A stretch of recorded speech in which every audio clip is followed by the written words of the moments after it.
So the Terminator build, we're going to be looking at different paints today and how they land basically on the model and what we can do in order to protect that, or more specifically what we can't do to protect that. Before we get into that, I want to quickly cover off something from last week. So I talked about how the paint had cracked and just looked terrible because it had multiple layers underneath it. So I had to sand all that back, which you saw in the last video.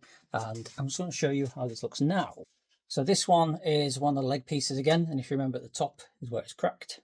As you can see, it's not looking too bad now. So we don't actually have any cracked pieces on there. It's got some grey primer over the top of the filler primer, which is just something I've done to make sure the finish actually looks okay on at this level. It's not going to make any difference. So the spray paint I'm going to be using for this is this teeny tiny little can here called Revel Chrome Spray. I don't know why there's no E. Maybe that's German. Somebody let me know. Anyway, this thing is tiny. And if we look on the back label here, you can see 150 millilitres. And this can is about 20 quid.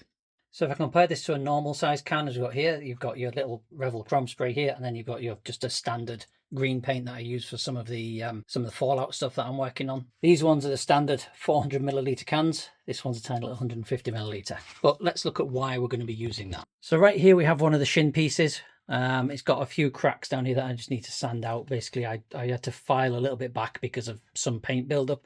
But the paint that is on the lower half is Rust-Oleum Chrome. So this is what you can get for a couple of quid in your local hardware store. B&M is where I bought it from. I think they was paying like £5 to £7 for these. And that's the colour that it comes out with for that. The Revel Chrome, however, comes out like this. So you can see you've got a reflection. Now, I didn't do very much spraying and I also dropped it. So please ignore that crack right there.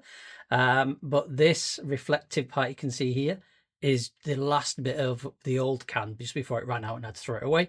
But I just wanted to see how it compared and to find out if I could just paint directly over the top of this old chrome. For a slightly cooler demonstration, we've got the Terminator skull. Now you can tell more on the dome of the skull as I come up here. You can see kind of the reflection, and you can see my fingers wiggling in the reflection at the top there. Now this is still wet. I only sprayed this about 20 minutes ago. And it will take 2 days to cure. The problem that we have with using chrome sprays like that is that you cannot clear coat them. So if I was to use the Rust-Oleum Crystal Clear Gloss, as we have right here, this would actually take away all of that shine and it would come out looking cloudy and really flat.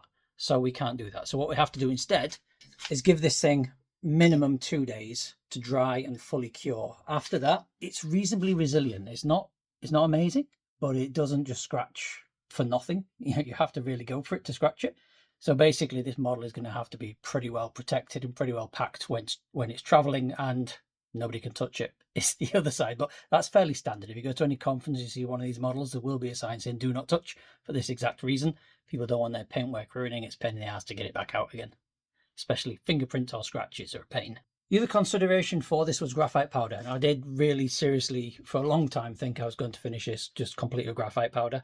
Then I put some on and realised it was patchy, it didn't come out well, the gloss paint underneath wasn't brilliant. Whereas this Revel paint will actually spray over anything, so you don't need to put a black gloss behind it like you do for most chromes. You can just spray it straight on and it will create its own paint. So it's really good for that. You don't need to do two perfect layers like you do with either graphite powder, or if you're going to airbrush some chrome on, like some Duralumin or something like that. And Duralumin was another option that I considered, but because it's so expensive for such a small bottle as well, it wasn't going to save me any money. And it would need me to stand there with an airbrush for like 3 days to paint the whole thing.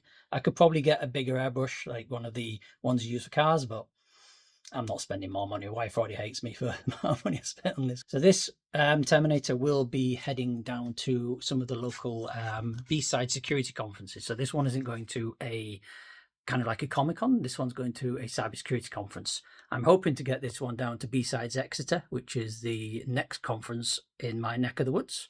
After that, we'll see what other events I can take it to.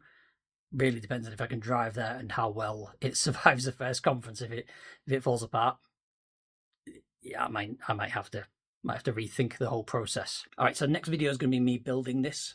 If I'm not building in next video, then something's gone terribly wrong. I will try and take through as much of the process as I can, but I'm literally holding the camera, so I can't hold the camera and build at the same time. So I'll figure something out. It goes together quite easily. The GAN body files that you get come with a PDF, exactly how to build it. So relatively easy in terms of instructions on how to build. but in terms of implementation, we'll just see how bad that goes. We're going to start from the feet, work our way up, and then I'll see how many pieces I forgot to print or how many pieces broke and I didn't reprint, because I know for a fact there are at least 5. So I'll catch you guys in the next video.